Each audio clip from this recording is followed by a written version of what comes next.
ಹಾ, ವಿಡಿಯೋನ ಸ್ಟಾರ್ಟ್ ಮಾಡಕ್ಕಿಂತ ಮುಂಚೆ ನಮ್ಮ ಕನ್ನಡ ಚಿತ್ರರಂಗದ ಅಭಿನಯ ಚಕ್ರವರ್ತಿ ಕಿಚ್ಚ ಸುದೀಪ್ ಅವರಿಗೆ ಹ್ಯಾಪಿ ಬರ್ಡೇ ಅಡ್ವಾನ್ಸ್ ಅಂತ ಕೋರ್ತಾ, ಇದೇ ಸೆಪ್ಟೆಂಬರ್ 2ಕ್ಕೆ ಅಭಿನಯ ಚಕ್ರವರ್ತಿ ನಮ್ಮ ಭಾಷೆ ಕಿಚ್ಚ ಸುದೀಪ್ ಅವರ ಬರ್ತ್ಡೇ ಇದೆ. ಅದೇ ಬರ್ತ್ಡೇ ಪ್ರಯುಕ್ತ BRB ಮೂವಿಯಿಂದ ಒಂದು ಮೋಷನ್ ಪೋಸ್ಟರ್ ನ ಬಿಡ್ತೀವಿ ಅಂದಿದ್ರು. ಹಾಗೆ ಒಂದು big announcement K47 Kichcha Sudeep ನಟನೆಯ ಮೂವಿ ಬಿಗ್ ಅನೌನ್ಸ್ಮೆಂಟ್ ನ ಬಿಡ್ತಾರೆ ಅಂತಂದು ಹೇಳಿದ್ರು. ಬಟ್ ಅದನ್ನ ಇಷ್ಟು ಬೇಗ ಬಿಡ್ತಾರೆ ಅಂತಾನೆ ಹೇಳಿರಲ್ಲ. ಇವಾಗ ತಾನೇ ಅದು ಟೈಟಲ್ ಯಾವುದು ಏನು ಅನ್ನೋದನ್ನ ಬಿಟ್ಟಿದ್ದಾರೆ. ಅದನ್ನ ಏನು ಅನ್ನೋದು ನಿಮ್ಗೆ ತಿಳಿಸ್ಕೊಡ್ತೀನಿ. ಅದಕ್ಕಿಂತ ಮುಂಚೆ ಚಾನಲ್ಗೆ ಸಬ್ಸ್ಕ್ರೈಬ್ ಮಾಡಿಲ್ಲ ಅಂದ್ರೆ ಬೇಗ ಚಾನಲ್ ಸಬ್ಸ್ಕ್ರೈಬ್ ಮಾಡ್ಕೊಂಡು ವಿಡಿಯೋಗೊಂದು ಲೈಕ್ ಕೊಡಿ.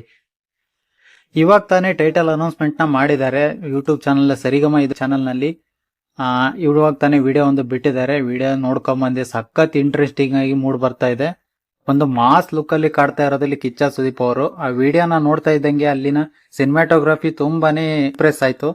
ಎಲ್ಲ ಕಿಚ್ಚ ಸುದೀಪ್ ಅಭಿಮಾನಿಗಳಂತೂ ಕಾಯ್ತಾನೆ ಇದ್ರು, ಟೈಟಲ್ ಯಾವ ರೀತಿ ಇರ್ಬೋದು ಯಾವ್ದು ಅನ್ನೋದನ್ನ ಗೆಸ್ ಮಾಡ್ತಾನೆ ಇದ್ರು. ಬಟ್ ಕಳೆದ ಬಾರಿ ನೋಡಿದ್ವಿ ವಿಜಯ್ ಕಾರ್ತಿಕ್ ಅವರು ಮ್ಯಾಕ್ಸ್ ಅನ್ನೋ ಚಿತ್ರದಿಂದ ಕಿಚ್ಚ ಸುದೀಪ್ ಅವ್ರನ್ನ ತೆರೆಗೆ ತಂದಿದ್ರು. ಬಟ್ ಅದೇ ರೀತಿ ಇವಾಗ ಮಾರ್ಕ್ ಅನ್ನೋ ಒಂದು ಟೈಟಲ್ ನ ಕೊಟ್ಟು K47 ನ ಟೈಟಲ್ ರಿವೀಲ್ ನ ಮಾಡಿದ್ದಾರೆ.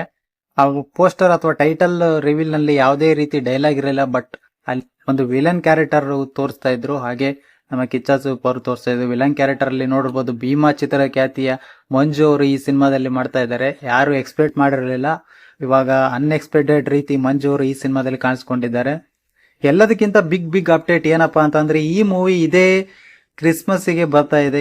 ಇಷ್ಟು ಬೇಗ ಮೂವಿನ ಮಾಡ್ತೀವಿ ಅಂತ ಹೇಳಿ ಇಷ್ಟು ಬೇಗ ಟೈಟಲ್ ನ ರಿವ್ಯೂ ಮಾಡಿ ಇಷ್ಟು ಬೇಗ ಮೂವಿನ ರಿಲೀಸ್ ಮಾಡೋದಕ್ಕೆ ರೆಡಿ ಆಗಿದ್ದಾರೆ. ಕ್ರಿಸ್ಮಸ್ ಗೆ ವರ್ಷ ನೋಡಿರ್ಬೋದು, ಕಳೆದ ಬಾರಿ ಮ್ಯಾಕ್ಸ್ ಚಿತ್ರ ಡಿಸೆಂಬರ್ ಅಲ್ಲೇ ರಿಲೀಸ್ ಆಗಿತ್ತು. ಅದೇ ರೀತಿ ಇವಾಗ ಮಾರ್ಕ್ ಇದೇ 2025 ಬಿಟ್ಟು ಇವಾಗ 2026ರಲ್ಲಿ ಮಾರ್ಕ್ ಅನ್ನೋ ಮೂವಿ ರಿಲೀಸ್ ಆಗ್ತಾ ಇದೆ. ನನಗಂತೂ ಸಖತ್ ಕ್ಯೂರಿಯಾಸಿಟಿ ಇದೆ. ಯಾರೆಲ್ಲ ಟೈಟಲ್ ರಿವ್ಯೂನ ವಿಡಿಯೋನ ನೋಡ್ಕೊಂಡ್ ಬಂದ್ರಿ ತಪ್ಪದೆ ಕಮೆಂಟ್ ಮಾಡಿ ಅಂತ ಹೇಳ್ತಾ, ಹಾಗೆ ವಿಡಿಯೋಗೊಂದು ಲೈಕ್ ಕೊಟ್ಟು ಸಪೋರ್ಟ್ ಮಾಡಿ. ಮತ್ತೆ ಇದೇ ರೀತಿ ಕಂಟೆಂಟ್ ಜೊತೆಗೆ ಸಿಗ್ತೀನಿ. ಅಲ್ಲಿವರೆಗೂ